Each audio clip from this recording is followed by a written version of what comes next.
Saudara-saudara sebangsa dan setanah air, hari ini kita berkumpul untuk meratapi keadaan bangsa. Kita hadir bukan untuk menebarkan kebencian. Kita hadir untuk menyatakan sebuah tekad.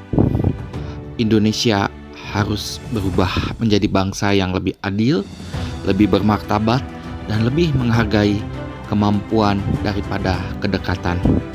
Selama bertahun-tahun, rakyat menyaksikan sebuah ironi yang cukup menyakitkan. Satu sisi, jutaan anak muda Indonesia belajar dengan tekun, berjuang menempuh pendidikan tinggi, mengembangkan kompetensi, dan mengorbankan waktu serta tenaga untuk meningkatkan kualitas diri. Namun di sisi lain, mereka melihat masih adanya praktik-praktik yang membuat kemampuan seringkali kalah oleh hubungan, prestasi, kalah oleh kedekatan dan profesionalisme, kalah oleh berbagai kepentingan. Akibatnya lahirlah istilah yang sangat menyakitkan bagi dunia pendidikan dan pembangunan sumber daya manusia, orang dalam, orang titipan, dan balas jasa politik. Pertanyaannya sederhana, untuk apa anak bangsa belajar keras jika jabatan ditentukan oleh kedekatan? Untuk apa negara membangun sekolah dan universitas jika meritokrasi dikalahkan oleh nepotisme? Untuk apa rakyat membayar pajak jika posisi strategis diisi bukan oleh yang terbaik, tetapi oleh yang paling dekat dengan kekuasaan? Saudara-saudara sebangsa dan setanah air, bangsa yang besar tidak dibangun oleh budaya titipan. Bangsa yang besar dibangun oleh budaya prestasi. Kemajuan negara-negara maju tidak lahir karena mereka memiliki sumber daya alam yang melimpah. Banyak dari mereka justru miskin sumber daya alam. Mereka rajin, mereka maju karena membangun sistem yang menghargai kompetensi, integritas, dan profesionalisme. Indonesia harus bergerak ke arah sana. Karena itu reformasi pendidikan tidak boleh hanya berbicara tentang gedung sekolah, tentang kurikulum, atau tentang angka statistik. Reformasi pendidikan harus menghasilkan manusia Indonesia yang memiliki kesempatan yang sama untuk bertumbuh dan berkontribusi. Setiap anak bangsa, baik yang lahir di kota yang besar maupun di desa terpencil, harus memiliki peluang yang sama untuk menjadi pemimpin bangsa. Kekuatan publik harus menjadi hasil dari kompetensi, bukan koneksi. Kepemimpinan harus lahir dari kapasitas, bukan kedekatan.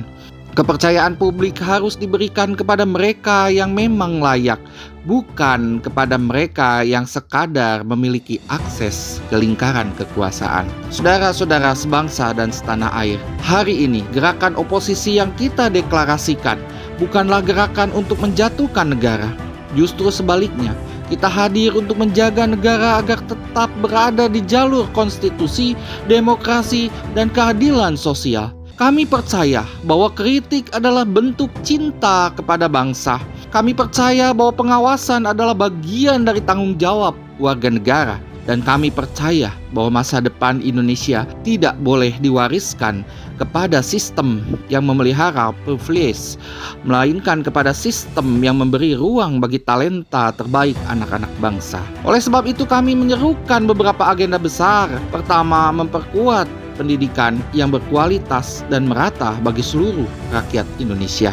Kedua, membangun sistem rekrutmen birokrasi dan jabatan publik yang transparan, profesional, dan dapat diawasi oleh masyarakat. Ketiga, memastikan promosi jabatan didasarkan pada rekam jejak, integritas, kompetensi, dan kinerja.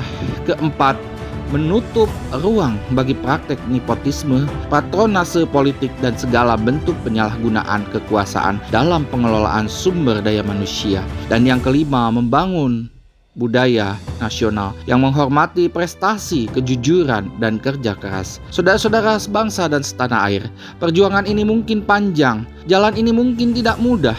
Akan ada mereka yang merasa terganggu karena selama ini menikmati kenyamanan dari sistem yang tidak sehat. Tetapi sejarah mengajarkan bahwa perubahan selalu dimulai dari keberanian segelintir orang yang berani mengatakan bahwa ketidakadilan tidak boleh dianggap sebagai hal yang normal. Hari ini, kita menyatakan bahwa Indonesia berhak memiliki masa depan yang lebih baik. Indonesia berhak memiliki birokrasi yang profesional. Indonesia berhak memiliki pemimpin yang kompeten. Indonesia pun berhak memiliki sistem yang memberi kesempatan kepada setiap warga negara untuk maju berdasarkan kemampuan, bukan berdasar kedekatan. Mari kita wariskan kepada generasi mendatang sebuah Indonesia yang menghargai ilmu pengetahuan, kerja keras, integritas, dan prestasi. Mari kita bangun Indonesia yang tidak lagi mengenal istilah pejabat titipan, karena setiap jabatan dipercayakan kepada mereka yang benar-benar mengemban amanah rakyat. Hari ini kita nyatakan, hidup rakyat Indonesia, hidup pendidikan yang bermutu, hidup meritokrasi, dan jayalah Republik Indonesia. Mari luruskan jalan Indonesia. Jaya negeriku, jaya gerakan oposisi. Salam oposisi, kita oposisi dari Jawa Barat.